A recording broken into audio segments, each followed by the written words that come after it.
Today we are working Psalm 61.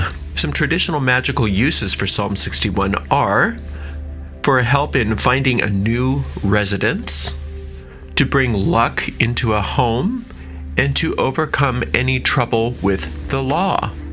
Today I want to use Psalm 61 for help in overcoming any overwhelming situation. So anything that you're feeling overwhelmed by, you can bring it right to this psalm in order to get relief and triumph. If you have any of those other uses that you have come to this psalm for, that's fine. You can just keep those in mind instead as we work on this psalm. The way we work psalm magic is simple and very effective. We take the psalm in question and speak it out loud once all the way through without stopping.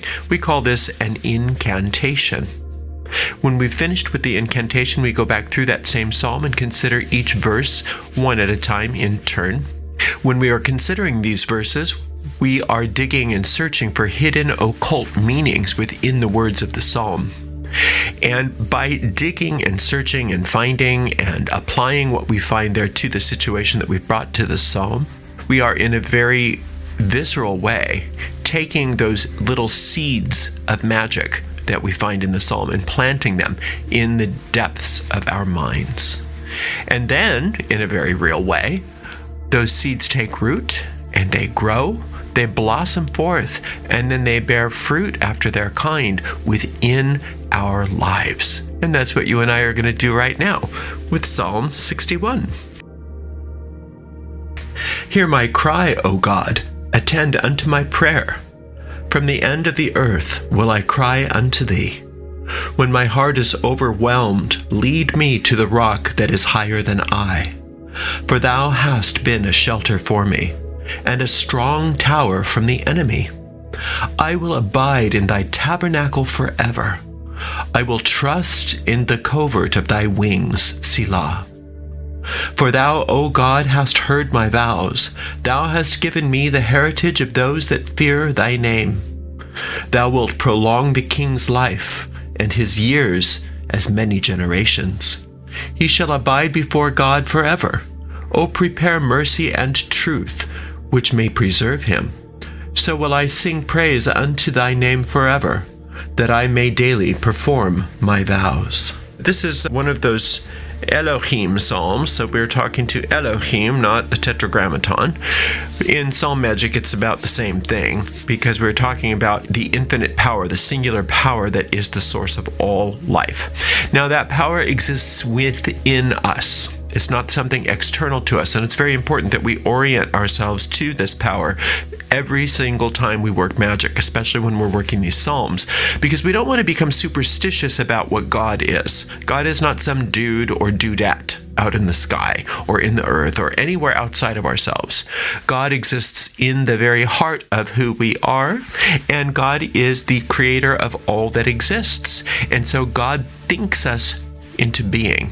We are thoughts in the mind of God.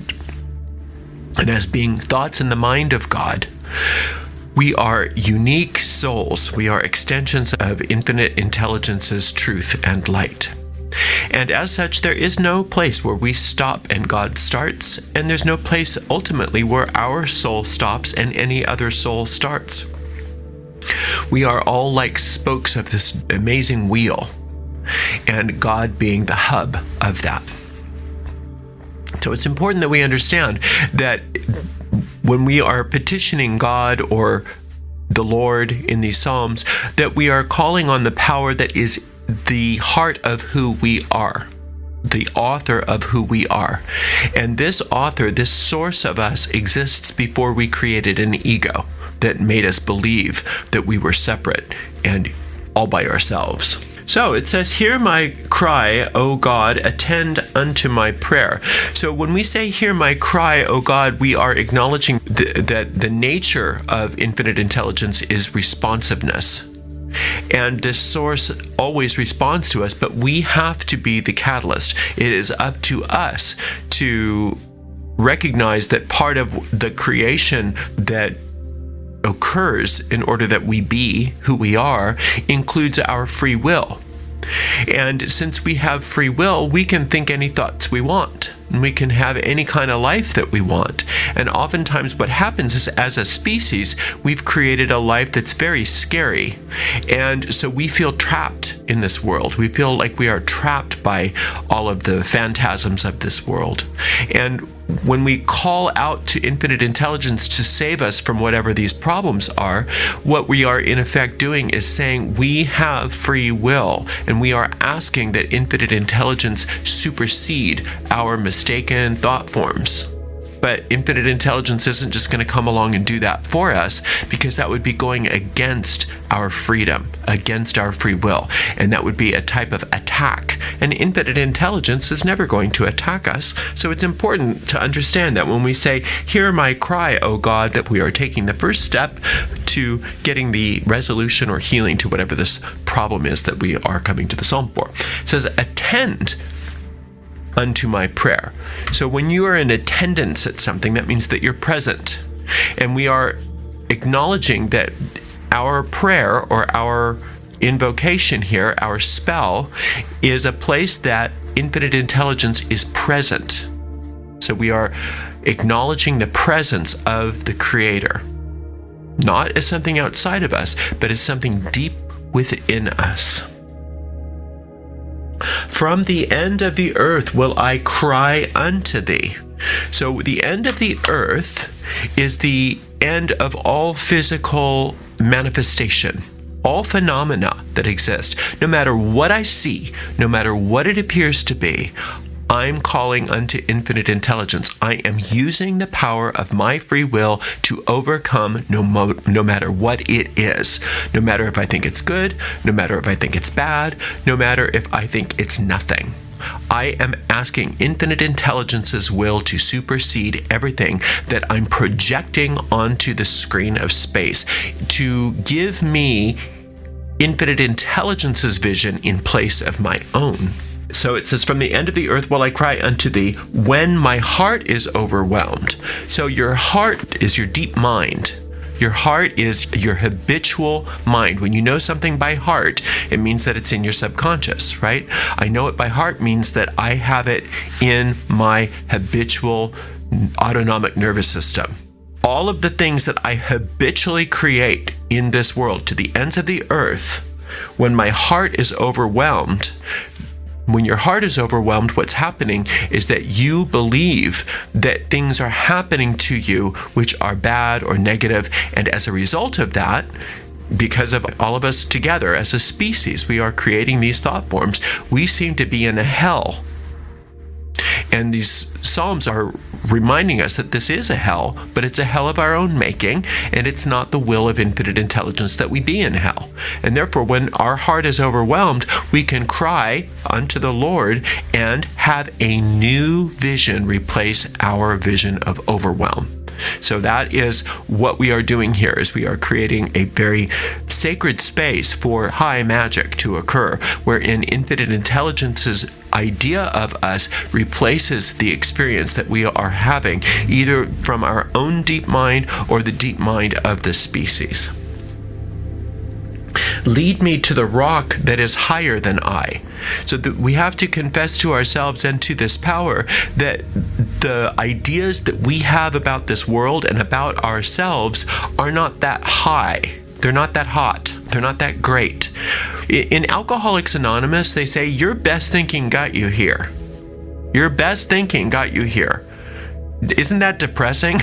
This is the best I can come up with, right? What that means is, as ego minds, we are limited, because that's what the ego is. It's the idea of limitation. So to the extent that we are identifying as our egos, this is the best we get. There's nothing better than this. But rather than letting that be something that makes us depressed, we recognize that there is a thought system that is higher than what our egos are. And that is our soul's identity, which is always at one with and aware of, conscious of our connection to infinite intelligence. And so we are asking that that reality supersede what is the best that we can come up with here. Lead me to the rock that is higher than I. That rock is that stability, that certainty, that sureness that is often called faith. So there's a place that is beyond my best thinking that gives me safety, that gives me freedom, that brings me success, prosperity, health, and every other good thing that supersedes whatever nightmare I'm bringing to this psalm. For thou hast been a shelter for me and a strong tower from the enemy. So, infinite intelligence has always been a shelter for us, but that doesn't necessarily mean that we abide in the shelter, right? Because infinite intelligence gave us free will. And that's a gift to us, although the way we use it, it looks more like a curse sometimes. So we have this shelter that's been provided for us, that's a rock that is always sure and always certain, and all good things are available to us at all times as a species. And we don't abide there. We say, yeah, but what's over there? What's outside of this? So that what's over there, what's outside of perfection, is the problem that started this whole issue in the first place, this idea of thinking separately from infinite intelligence. And again, it's not that we're sinners. It's not that we're bad. It's just that there's the law of cause and effect. And when we decide that we want to think thoughts that are separate from infinite intelligence, we get results that are different than what infinite intelligence's will is for us. The best that we can come up with when we do that is a nightmare, is a hallucination. And that's what this world is, a shared collective hallucination, very bad dream. And we are going to be able to wake up from that dream when we look at what it says here, that infinite intelligence has always been a shelter for us and a strong tower from the enemy. What's the enemy? We always think that enemy's out there, and it looks like it is. And for heaven's sake, yes. If there's an enemy out there, whether it be a situation, a circumstance, a person, a government, a job, or whatever it is, bring it to this psalm. You have to be where you are. If that's where you are, is that my enemies exist outside of me, bring all that stuff to this psalm to get it healed. But ultimately, what we have to learn and realize is that the enemy is the idea that we are separate from infinite intelligence. The enemy is a false idea. Therefore, the enemy is false and doesn't really exist. Ultimately, that's true. Now, within the realm of this nightmare and this hallucination, the enemy seems very real, and it has all kinds of different faces. But in the realm of where infinite intelligence exists, and the truth of what infinite intelligence knows about us and about the universe, there is no such thing as an enemy. And there is nothing happening that's bad to us. We are asleep and having fits and starts as we are having nightmares. And infinite intelligence doesn't will that, but infinite intelligence allows us to have the freedom to do that. Now, we are always at liberty to ask for help and allow infinite intelligence to gently wake us up. And that's what all of these psalms ultimately are here to help us accomplish. I will abide in thy tabernacle forever. I will trust in the covert of thy wings, Selah. So abiding in the tabernacle of infinite intelligence is something we're doing anyway. It's just that most of us are there sleeping, having a dream that we're somewhere else. Most of us, that's what we are doing. We don't recognize that we are abiding in the tabernacle of the Almighty. The tabernacle of the Almighty is simply our home. That's where we live. Infinite intelligence created us to be happy, safe, creative, everything good. All goodness. Everything that is infinite intelligence's will for us is joy, is happiness. And that's exactly what we are experiencing on a different level than the level of this nightmare. So our job here, if you will, is to allow ourselves to reach for that higher rock, that higher idea, and allow infinite intelligence to replace our ideas with the truth. That's where we are abiding in the tabernacle. We want to wake up and realize that we were sleeping and that we're home and everything is fine. I will trust in the covert of thy wings. So the covert of thy wings is like the secrecy or the safety, the covering. Think of like a mother hen protecting the little chicks with her wings. And that's what infinite intelligence is for us while we're living in the nightmare. Infinite intelligence is saying, I know that you believe this is happening, so for now, let me just protect you from those illusions until you wake up. Let just come into the dream and just let you curl up under my wing and you're going to be fine. And so in the dream now, you're safe. In the dream, everything is working out for you. Eventually, you're going to wake up and realize it was all a dream. But let me help you have a happy dream instead of a nightmare. A dream of safety. Selah is a musical direction that says rest. It's a rest. And that means think about what we just said. Just rest and let that sink in. All right. For thou, O God, hast heard my vows. What are vows? Vows are promises. Now, what does infinite intelligence want you to promise to it? To be happy. To be happy. Infinite intelligence wants you to promise that you're going to be happy and that you are going to wake up to the truth of who you are. That's what infinite intelligence wants from you. Infinite intelligence has heard that you promise that you're going to do that. Thou hast given me the heritage of those that fear thy name. Your heritage is your inheritance. And your inheritance is that of royalty. I think it's Hans Christian Andersen wrote that story about the prince and the pauper. It's a wonderful allegory of what we go through. We are royalty that exists thinking that we are powerless and that we have no rights. But we really do have birthrights. And our birthrights are that of the infinite intelligence as a royal court. And each one of us has that. And for those that fear thy name, you want to fear the name of infinite intelligence. But what does that mean? It doesn't mean that you're afraid of some name. The name of infinite intelligence is all of the qualities of God. Intelligence is what we're talking about here, but it's also soul and spirit and truth and love. It's law, it's presence, it's life itself. It's that which is beating your heart. So those are the names of God, or the qualities that are divine. And fearing those qualities means respecting them, means recognizing that those things are that higher rock. So to fear those things means that as an ego, you're never going to be able to compete with infinite intelligence, and so you should stop because there's no competition. But as souls, you're already one with the names of God, with those qualities of God. And so to fear them is to be in the ecstasy of the presence of those qualities. That's what the fear of God is, the fear of the name of God.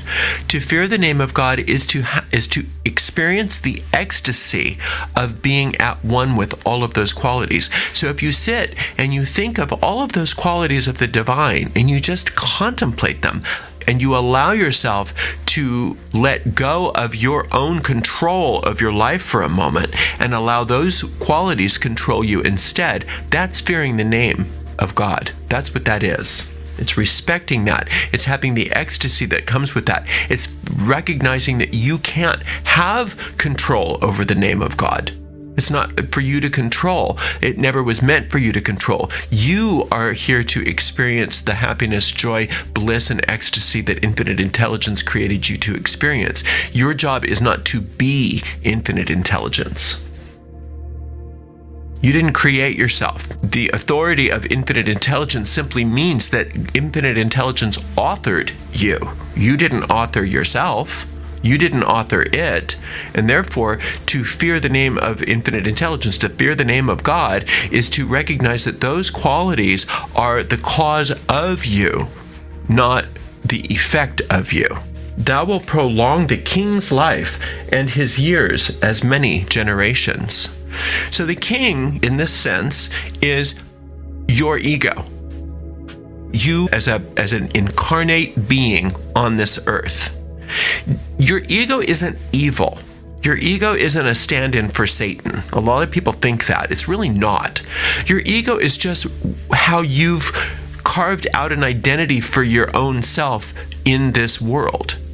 So the ego doesn't have to be a bad thing. The ego is a nothing.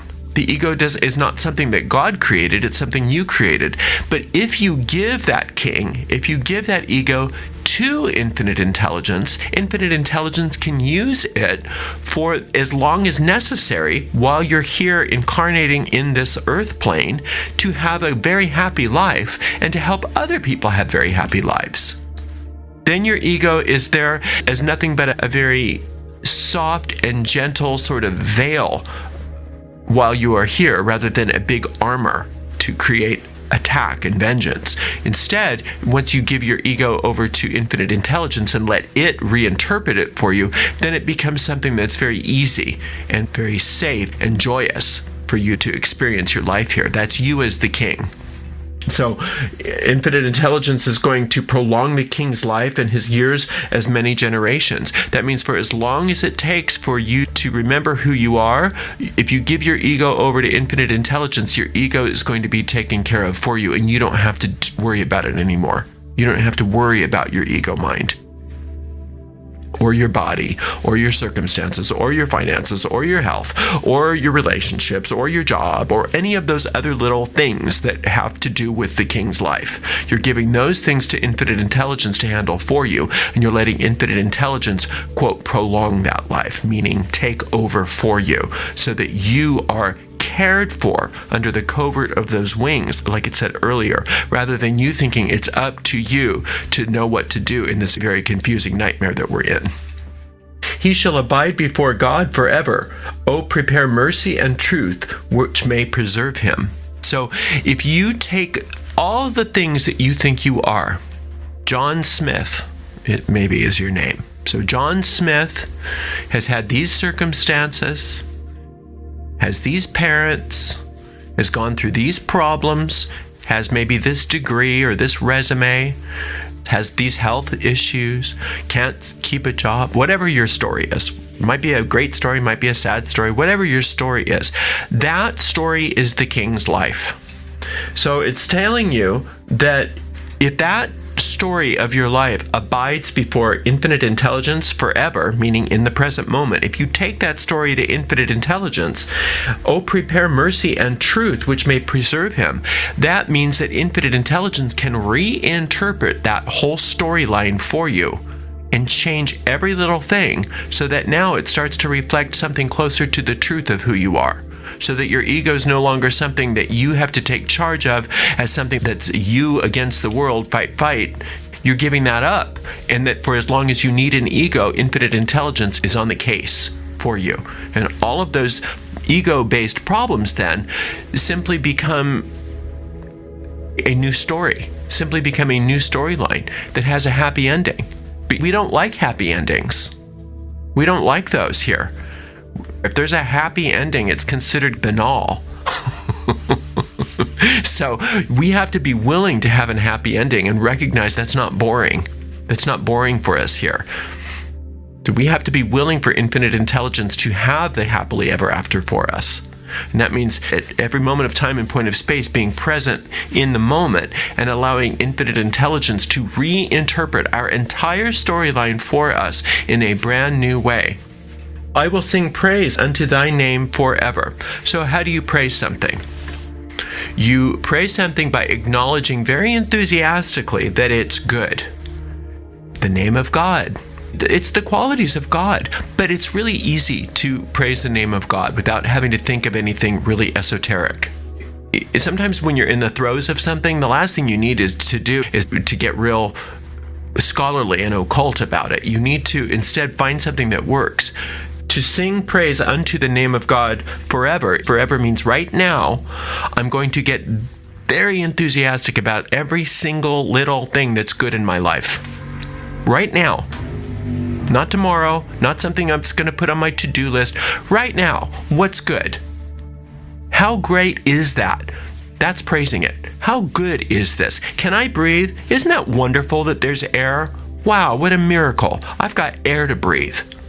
Did I eat something today? Isn't that wonderful? I've got sustenance in my system. Did I have a pillow to sleep on? Isn't that amazing that I had comfort? Do I have clothes? Isn't that amazing that I'm clothed with the substance of infinite intelligence? I'm so grateful for that. I praise that. On and on. You can't come up with every little bit of praise. there's too much to praise. But do you see how the Psalms are very clear that when you do that, when you praise God in that way, rather than praising some external deity, which is a waste of your time, that you can't help but have things turn around for you, because it's an occult, magical truth that what we put our focus on with emotion is what becomes true for us in our experience.